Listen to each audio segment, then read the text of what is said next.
वैज्ञानिक संस्थाएं जवाहरलाल नेहरू ने स्वतंत्र भारत को आधुनिक विज्ञान की दिशा देने के लिए कई प्रयोगशालाएं और आयोग स्थापित किए। उन्होंने council of scientific and industrial research (CIR) को मजबूत किया ताकि औद्योगिक और वैज्ञानिक अनुसंधान को बढ़ावा मिले। एटॉमिक एनर्जी कमीशन 1948 की स्थापना करके भारत में अणु ऊर्जा अनुसंधान की नींव रखी।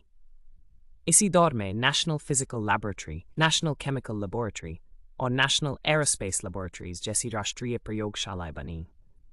अंतरिक्ष अनुसंधान की दिशा भी नेहरू के समय में तय हुई, जिससे आगे चलकर ISRO का जन्म हुआ। शैक्षणिक संस्थाएं नेहरू का विश्वास था कि आधुनिक शिक्षा ही भारत को आत्मनिर्भर बनाएगी। उन्होंने इंडियन इंस्टीट्यूट्स ऑफ टेक्नोलॉजी की शुरुआत की।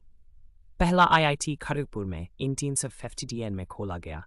इसके बाद बॉम्बे, मद्रास, कानपुर और दिल्ली में संस्थान बने। All India institute of medical sciences AIMS 1956 की स्थापना की गई ताकि चिकित्सा शिक्षा और अनुसंधान का स्तर विश्वस्तरीय हो। यूनिवर्सिटी ग्रांट्स कमीशन UGC 1953 के माध्यम से विश्वविद्यालयों को वित्तीय और शैक्षणिक सहयोग दिया गया। National council of educational research and training NCETA की स्थापना की गई ताकि शालेय शिक्षा और पाठ्यक्रमों में सुधार हो।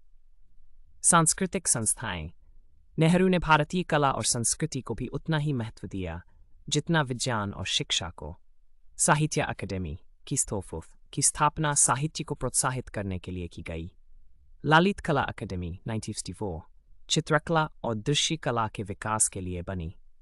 संगीत नाटक अकादमी 19th संगीत, नृत्य और नाटक को बढ़ावा देने के लिए स्थापित हुई।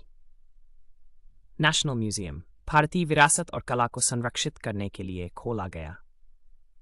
Indian council for cultural relations अंतर्राष्ट्रीय स्तर पर भारत की सांस्कृतिक पहचान को मजबूत करने के लिए बनाई गई।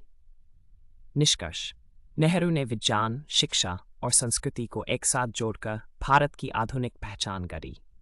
उनकी सोच थी कि विज्ञान से प्रगति, शिक्षा से आत्मनिर्भरता और संस्कृति से आत्मगौरव प्राप्त होगा।